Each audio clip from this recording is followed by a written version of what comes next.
What if the person meant to save your life was actually the one who destroyed it? He wore a white coat. He spoke with authority. He looked like a savior. But once he entered the operating room, everything changed. His name was Dr. Christopher Duntsch. A man who left behind a wake of pain, paralysis, and death, all under the knife. And the most disturbing part, he wasn't stopped. Christopher Duntsch wasn't always a villain. Born in Memphis, Tennessee, he was brilliant. He studied hard, worked harder, and seemed destined for greatness. He earned a PhD in cell biology and an MD from the University of Tennessee Health Science Center. He completed a neurosurgery residency and even held a biotech CEO role. He had the look, the resume, and the ego to match. He told people he was the best. He believed it. Some believed it too, at first. But even during his training, red flags popped up. Colleagues reported erratic behavior.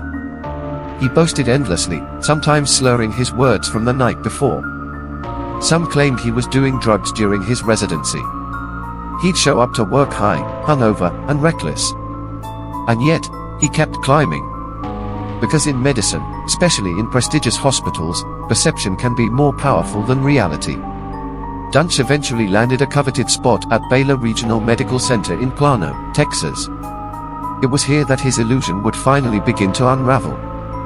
He presented himself as a spine specialist, capable of performing delicate procedures with unmatched skill. He promised patients relief from pain, disc issues, and degenerative spine conditions. They believed him. Why wouldn't they? But the operating room told a different story. The first warning sign, Kelly Martin. Kelly was just 55 years old. She came in for a routine cervical fusion, a surgery with a low complication rate. But under Duntsch's hands, she bled out on the table. Nurses recalled frantic confusion in the OR. Instruments were mishandled. Blood was everywhere. When it was over, Kelly was dead. The hospital conducted an internal review. What happened, they wondered. Was it inexperience? Or something more sinister? Instead of taking action, the hospital simply let him go. With a quiet severance and no public warning. He moved on. Next patient, Lee Passmore. Lee was a paramedic. Strong, healthy, and just needed relief from back pain. But when he woke up, he couldn't feel part of his body. He later learned his spinal nerve root had been amputated. In other words, his nerve had been sliced out. He would live with permanent nerve damage. Still, Duntsch kept operating. Then came Jerry Summers. This one hit differently. Because Jerry wasn't just a patient. He was Duntsch's best friend. The two had known each other since childhood. They partied together. Did business together. Jerry believed in Chris so much, he let him operate on his neck. And after the surgery, Jerry couldn't move. He was a quadriplegic, his spinal cord severely damaged. Doctors who reviewed the case said the technique used was bizarre, reckless, and completely unnecessary. Jerry later said, "Chris told me he was going to make me better. Instead, he ruined my life."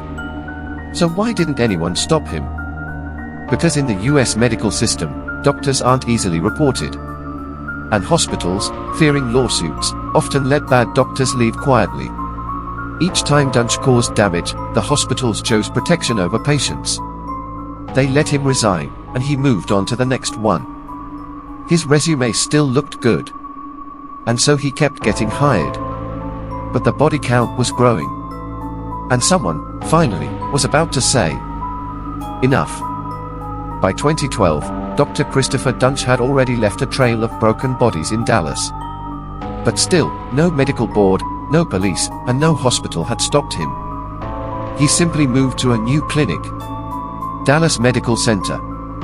And there, the horror continued. 2 surgeries. 2 near-deaths. 1 weekend. His first patient at Dallas Medical was Mary Efford, a 74-year-old woman needing spinal surgery. She expected a quick recovery. Instead, she woke up unable to move her legs. Something had gone horribly wrong. When another surgeon, Dr. Robert Henderson, reviewed her scans, he was stunned. Screws were jammed into muscle, not bone. A metal fusion cage was floating loose inside her back. Nerve roots were severed. It wasn't just a bad surgery. It looked like sabotage. Dr. Henderson couldn't believe a licensed surgeon could do something this reckless. Unless it was intentional. He wasn't the only one raising alarms. That same weekend, Duntsch operated on Floella Brown, another elderly woman. During the operation, he cut a major artery, causing a massive stroke. Floella died shortly after. 2 patients. 1 paralyzed. 1 dead. In 48 hours. This time, the medical community couldn't look away. Surgeons began contacting the Texas Medical Board. Doctors spoke up. Nurses filed reports. They said Duntsch was not just incompetent.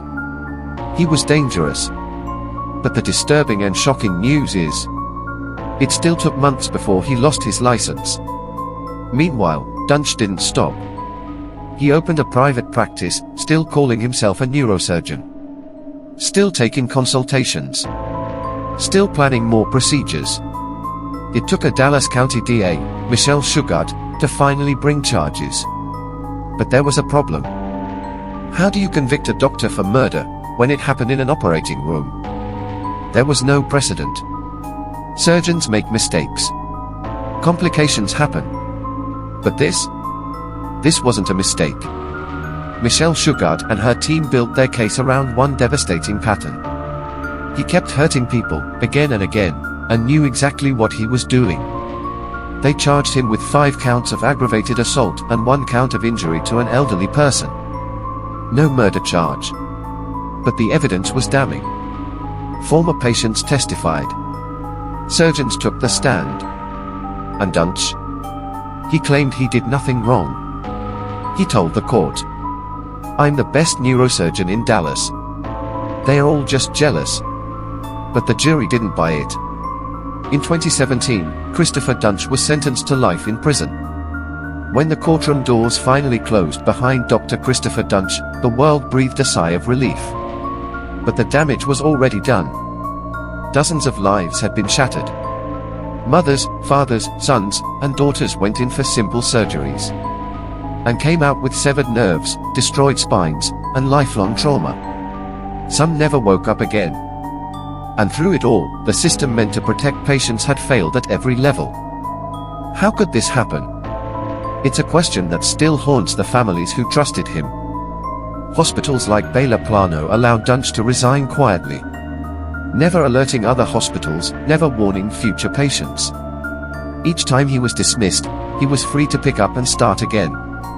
Because of legal loopholes, bad doctors don't always get reported. Hospitals are more afraid of lawsuits than they are of killers in scrubs. And Christopher Duntsch knew it. He knew the system wouldn't stop him. So he kept going, until the bodies piled too high. Some of Duntsch's patients are still alive today, but barely. One can't walk or feed himself. Another lies in constant pain, his spine held together by screws, some of which are still misplaced. Families lost loved ones. Children lost parents. Spouses became full-time caregivers overnight. They trusted a man with medical degrees and a white coat. They never expected he'd turn the operating room into a battlefield. The case of Dr. Death forced the entire medical field to confront an ugly truth. Not every licensed doctor is safe. Not every surgeon should be trusted. And credentials don't always mean competence. After Duntsch's conviction, the state of Texas passed reforms to better report dangerous doctors. Other states followed, tightening oversight and hospital responsibilities. But for many, it's too late. Because no system can erase the scars Duntsch left behind. Psychopath in a lab coat. What made Christopher Duntsch so dangerous wasn't just his incompetence. It was his belief that he was untouchable. He showed no guilt. No remorse. No empathy. He told people he'd be a millionaire. A medical rock star. He saw patients as obstacles to his fame, not human beings. In one email, He wrote, "You can't stop me. I am a machine. I am the best there is." Was he a sociopath? A narcissist? A broken man with a god complex? Maybe all of the above. The final sentence. In 2017, he was sentenced to life in prison for injury to an elderly patient. Not murder. Not attempted murder. But it was enough to ensure he'd never practice medicine, or walk free, again. He became the first doctor in US history to be imprisoned for surgery-related malpractice. And now, he spends his life behind bars, while his victims try to rebuild what's left of theirs. Most horror stories involve strangers or monsters. But this one was dressed in a white coat, carrying a scalpel, smiling as he promised to help. The scariest thing about Dr. Death? He didn't need to hide. He operated in plain sight. Would you trust your surgeon without knowing their past? Let me know in the comments.